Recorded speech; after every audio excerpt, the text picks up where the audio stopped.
2-2. M&M, they've been able to get the kitchen back after they lost it the first time round. Can they see if they can, for the first time this game, try and break the deadlock, pull themselves ahead, or will Liquid keep up the trend and get themselves at least a level half? Not a lot separating these two teams at the moment. As you mentioned there, all square. The way that I see this going, I think we're going to be here for a while. Oh, yeah. We had a fairly quick morning. Yeah, I've like pulled you in now. Yeah. Welcome to this side. Welcome. Yeah. It's like the, I guess maybe it's just like the English thing. You know, Tim and Des, they always get a 3-map overtime. They haven't had one yet, have they? Not yet. I don't think so. I don't know if usually it's if Medics is observing them as well. Oh, is that the trifecta? Yeah, as we said, Croatia is a distant part of England. Yeah. I don't know if Medics is observing this. If he was, I'm sure he'd be saying... I think he'd have done the signatory spin by now. He would be saying angry things down my headset. No. The fight over the top. M&M. They were quite good at catching the snappy rotations that came out of the runouts before resets. Is the one that's going to be holding and holstering that powerful P90 as Nesk. They have a kill, and they have a death. Traded out once again, still unable to really get their teeth into SI 2023 yet. Where is Nesk? I'm going to keep coming back to it. 1-5 right now. Solitos seems to really have his number, especially in that entry and opening engagement. Lagonis, however, is going to find one back onto Nath. So any logic bomb phone calls that you were hoping to use to give you a little bit of a heads up and really give you that advantage in terms of hearing and psyching out your opponents is no longer going to be an option. Toxic Babe canisters already getting used quite quickly, and Lagonis has spent all 3 before the halfway point in the round. Now, can he hold on for any longer? You're looking at a fight over the top. You're looking at that control that I've talked about, the importance here on Cafe, the forcing of these players further and further away, just into positions where they're not comfortable holding. It's this rotate that comes through from Liquid to stop that. They can have a backline here, watching over to the A site from the white stairs. You have some solid and some awareness of the motions. It's the other side that's a little bit tricky. With what has been taken from above them, they're going to start cracking their way down, you assume, from the side of red, as Tyrant just watches this, the fireplace rotate. Make sure nobody can get directly in. The player, singularly locked inside the train, is really the only direct counter right now outside of a wide swing onto pillars. So you assume M&M has some awareness there as well, but look at resets. The slow potential creep up the bottom of the stairs, watching the angle under the window, and, well, he might be a fly trap ready to eat. Of course, on Solace as well, so does have that potential to use the gadget, figure out exactly what's going on, any droners, anyone using a gadget, even if a plant is going down. So always to be mindful of that the value is throughout the entirety of the round. Soltov going to come to blows here and find an easy one onto Lagonis. Just catches him looking the other way, has some fortunate timing, but can now look to try and pre-fire on and to further that advance in through dining. 15 seconds, and they've got to start trying to break this into the 2 versus 4 advantage that it is in their favor. M&M, Palu, holding off on the edge for the rotate. They're going for the plant on the opposite side, though, and as one of them slips their way through, it's just sit, wait, watch, and get this done. Resets. He's going for the planter, but he's a little bit too late. You can see that via the gadget, but now the only thing you can see is a 3 versus 1 and a rough 36 seconds at the top middle of his screen. And then doesn't see that for very long. Almost the clutch in the play. You think about how we were out of time on that round. The Solar could have defined it, but doesn't. You see a Solace, you see 1 impact left, and they're below, and you think, that's the play. That's exactly what Liquid were going for there. It puts so much pressure onto that single player. Resets had everything to do there because his team was not in a position to stop that plant from going down. As we've already mentioned, you play retake on Cafe. That's what you have to do. You have to play retake. So if you're going to commit somebody below, unfortunately for Resets, wasn't able to get it done in time, and he did let that plant go down. Still, M&M, 3-2. There is chance here for Liquid to square things up equal at the half. You find yourself on Cafe, it's M&M's map pick. It's not the worst one for Liquid, it's a great one for the region. I'd still sort of highlight maybe last year's SI, maybe even the one the year before, that we really got a true taste of how this map can be developed, the tapes. Yeah, it was as soon as Consulate was removed. Yeah. As soon as Consulate was removed, all the LATAM teams were just like, we need something with loads of windows. We can jump out. Cafe. We'll go to Cafe. Okay. And it can be great. And here, I think, with what they've got on their defense, we talked about the power of Solus, we talked about the power of Azami. You know, there is functionality in what the defenders can do here. And I think if Liquid... Excuse me. I think if Liquid Sounds like you need to drink some liquid. I do need to drink some liquid. I have a bottle of water by my feet. If they don't get the even half here, I think it could spell some challenging attacks. Especially given that we always pick Cafe as a map that is difficult to attack. Yes. Not necessarily attacker-sided, that obviously depends region by region, but attackers are made to work for every round on Cafe. Now, M&M currently in the driver's seat there with 3 rounds of their own. If they're able to make that 4, it could be quite meaningful here in this matchup. Slow start. Usually we're seeing a little bit of action inside of this first 50 seconds to 1 minute, but this time, everyone keeping themselves alive. Solotov is usually a player to keep a close eye on as he gets himself onto repels. This time it seems like he's taking a more alternate approach, as we're seeing a little bit of a stack up over toward the east side. Now, Solotov's going to be playing the Nook this time, so he's going to be on backstab duties from below. Previously, when M&M attacked this top floor, they really struggled to root the players out of this cocktail side. East was a big problem. They didn't have anyone on that east repel. They lost man count early and were unable to really affect, as the defenders could just retreat further and further back. This time, they're going a little bit more direct. Minute 30 passed, and all 10 players still on the board. It's maybe the longest that we've had this as of yet. They're trying to dig themselves underneath the hatch. They have some of the watch on the default skylight. They're hoping a pinch comes towards that player that asks and sorta sweep up here from behind the side of the pillars unchecked. But we did see a Nook that was going on a bit of an adventure elsewhere, and if Solotov is able to find their way towards pillars, well, that can be big. Hey, remember, Solis can see a Nook when they're using their gadget. There's calls, there's trades, there's a bit of motion, and there goes the Nook underneath the push, and the pressure comes onto the back end. Nafe is able to find Nesk. There it is. Solotov gets the impact as Palu does catch Nafe, and at least buys one back, but Solotov still driving underneath, gets Lagonis, the second player, pushes his way up. The white stairs with resets, caught at the end, and M&M. If you wanted a good 3-2-1 go, well, they just demonstrated it. What? No. I was flipping so bad. Fucking hell.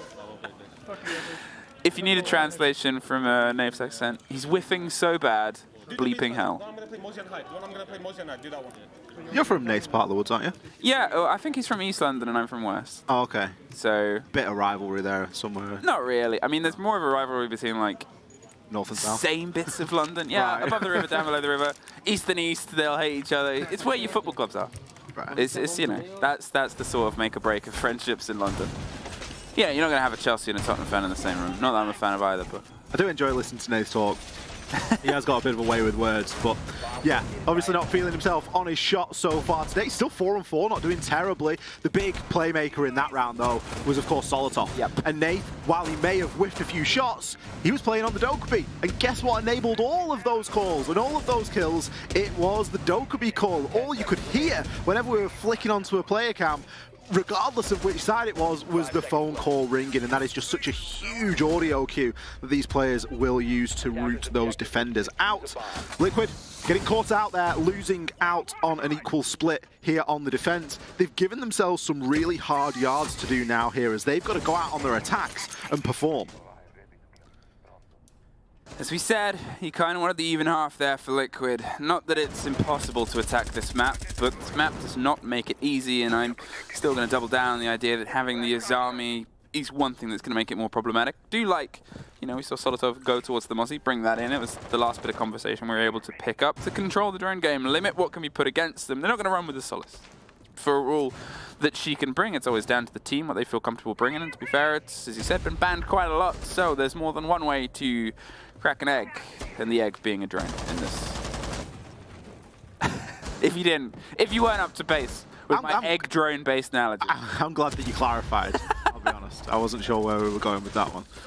Droning something that Liquid are struggling with at the moment. They've only got 6 left. We've only seen around a minute, so they have spent quite a few so far, and of course, the Mozzie isn't going to help matters there either. Nesk there just losing out one of his nades. As we can see, the firebolts from Capitao just dissipating there as Nath is able to keep himself alive, but only just. The magnets will regenerate over time, but he's not going to be worried about that as he's getting pushed here and caught looking the wrong way. Resets finds one, Nesk a second. Solotov now trying to pick up some pieces, but he too gets caught out. Liquid, they are sweeping through this top floor. That was so sudden. They threw the grenades and moved in right behind them. Users does get one more as the pressure starts to come its way down towards it, but that was very, very well played there. As we said, we saw the sort of barrage of grenades. The drop came on the hatch and the skylight at the same time, with the fight sort of pinching out the player. Nave tried to swing into one of them, but as you saw, didn't quite expect the second. However, you've got the vertical. It's a big part of reading. Now you can clear yourself up with some control around Pillar's door and just try and eke that plant in on the door itself. That is what they're trying to get done here, and that is what they're going to start focusing on. Forcing the players further and further away, so they're not confident to swing it. They can't quite long arm some of it. You've not really got anything they can long arm with at this moment in time. They obviously didn't bring the smoke, and the C4's used, so how are M&M going to stop this? They're going to have to play this one quite close to their chest. Lagonis looks like he's going to be making his way in, gets a glimpse of a player, just rotating on, gets the glimpse of the second and will be able to land. Jesus, what a shot onto Lagonis, keeps himself alive, but only momentarily. Neski started the round and he is going to end it, picking up that final kill. Nesk on attack, is that the buff that we needed? Because he didn't do much on defense. I mean, if it's the buff he needs, it's what he needs. You always want to see Nesk perform. It's no two ways. If you're a fan of Siege, you're a fan of Nesk. You sort of have the two as synonymous. And it's like if you buy a ticket to go see PSG play, you want to see Messi score a goal. Otherwise, you're like, come on, pull it out. Sort it out. Do the thing. Do the thing. Like, do the thing, mate. That's what the capability is. And I'm sure I've incised parts of chat is saying, Nesk is Messi? Is that a comparison? I don't care. It's my comparison I made. I think there's an argument. There's definitely an argument. Who's the CR9 then? No, okay. I'm not going to go down that because that will incite arguments in the chat. No, 3-4, Liquid, a good attack. As I said, I loved the play behind the grenades on the top. It's how you take that top is with a sort of smash and grab energy. 5 seconds. Look at the 6 picks coming through here from Liquid as well. Obviously, either not anticipating the kitchen or making a last-second change. Going to be bringing a Flores, dropping a Buck, dropping an Ash, and bringing an IQ. Obviously, the IQ seeing a little bit of a soaring pick rate, given that the defenders have essentially got an IQ of their own in Solace. It isn't going to do too much here in terms of electronics, as there aren't that many knocking around. You can, of course, highlight and target those mute jammers, which from above could be a good idea. In the meantime, we're just going to hear those Flores drones ripping off in the distance, removing the deployable shield just on the side of Christmas Tree as Nella takes a good chunk of damage here. He's going to have to open the hatch and drop himself back. Of course, for all the roaming and for all the presence that he's had on that side of the map, it is leaving a large gaping hole in the defense. Yeah, it makes things a bit awkward, as we've said many, many times. When you're trying to get this vertical control, you're sort of hoping you can waste as much time as possible. Here, with the damage they've done, with Parley pressured where he is, about a minute's passed, and, well, so have all the players. They've moved themselves on. M&M have pulled themselves back down. They're otherwise structured with the hatch open as well. That, for a lot of teams, is a lot of busy work. Hey, remember when we saw that on an M&M attack, where they had about 2 seconds? Because of getting that hatch open, getting that control, it just gives Liquid a little bit more to work with. And as they proved in the previous round, they're more than happy to take those motions into their own gameplay. The pressure will start to come across the floor, pillars, and the second story becomes the first, becomes eyes to the site. Located by attackers. Slowly but surely, Liquid starting to take this mid-map control and do a little bit of renovation work, getting some of this floor open, breaching charges, hammers, anything you can really throw at ripping open that floor and making the defenders feel uncomfortable. It is going to force the defenders just to the periphery of the site. Nello has got himself tucked in, doesn't have a great deal of health to speak of, and is really just playing for one player, dropping that hatch. Could be about to get stunned out here, as Warden could be required there in that position, but Lagonis just going to think better of it for the time being. There's still a good amount of time left here for Liquid to make something happen. Toxic Babe canisters now, just to slow this hatch a little bit, as we see nades cooked from above, but neither are far enough to do the lick of damage that is required. A drop comes through from a clone. Nello quickly on it. That's only an aim trainer for what is to come. More nades getting sent down through this hatch, but they aren't reaching their mark. Liquid, they are getting so tunnel vision here on dealing with this one player, and now Solotov's made it into the fray. He's activated the glasses and he is ready to strike. Picks himself one. Nesk did trade out onto Nello, and we'll find a second. He's going crazy inside of the site here, but where's the kit? It's cold on the ground. There are still 3 members alive here for M&M. Is Nesk going to do a Usus and manage to save this round? Pre-fires on through into Christmas, but he's getting pushed from pillar and post. Nate finds one, Tyrant a second. The plant's going to go down, but it's going to be too late. It will likely be confirmed, but there is more than enough man count here for M&M. Nesk comes off at the last second, knowing what is becoming him. A little bit of Nello there. Survived 4 grenades. 4 grenades with like 10 HP, and then died to the drop that came through there. Tech timeout is being called by Team Liquid now for a little bit, and fair enough, because things aren't really going so swimmingly as you said. They were so blinkered into the play. Solotov, perfect place for a man with glasses that can see through the smoke, putting the kit in the corner. A huge pick. I don't speak Portuguese. I don't. There'll be someone that does. In the chat, I mean. Chat, translate. You can tell a lot by the tone. Are they saying it's Kagan time? Is that what they translate? Well, they're going to have to start saying something, because Liquid at the moment, not playing to the full potential. No. They haven't got that killer instinct, they haven't got that bite. And when was the last time we saw Liquid so hell-bent on one idea and one idea only? I can think back, and it was a couple of years ago. It was in a much more structured, a much older Liquid, before they got a little bit more fluid and a little bit more creative in their ideas. Now, there are many ways to attack into that bakery. One of them is to drop the freezer hatch, but it needs to come with something else. We'll take a moment here to sort of, I guess, see the positives in what Liquid's doing. Is that Nesk has definitely started to grow into this. I think 4 of his 5 kills, I think, have come over the past 2 rounds. And that is a huge sign. You need that because you look over to the other side and who's popping off, but literally the parallel on the screen uses 12-4. He is a player that is terrifying when they pop off and get into it. Nello, sure, playing that support role. They survived 4 grenades. They're the reason that the push took so long. If we talk about that time being handed to them, he sure made up for it in just surviving. So much utility. That's one of the reasons why I just love Nello as a player. Yeah. That's what he needs to do. Thankless tasks. Yeah. 1 and 6. What is the reason that M&M won round 8? Yeah. And has been the reason they have won previous rounds in this game as well. Every stack needs a Nello. Ours is Tim. Reloading. Yep. Yeah. It's true. Every stack needs a Nello. Every stack needs a Nello. It also helps if every stack has a Usus as well.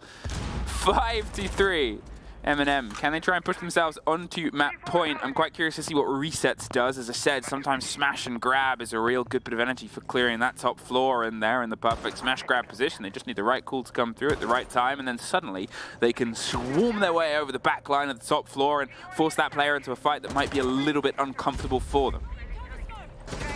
M&M are playing a really sort of passive playstyle at the moment. They've got both a Solace and a Pulse. So they're really looking to allow these players to come in above resets. He's going to actually Garrow Hook onto Nello. You don't get to see that every day. I tell you, that's some of the timing that Tim would suffer as well. Yeah. Really unfortunate. Ask is going to be traded back. Looks as though Nate's got himself in a nice spot here. He is just waiting for the right time to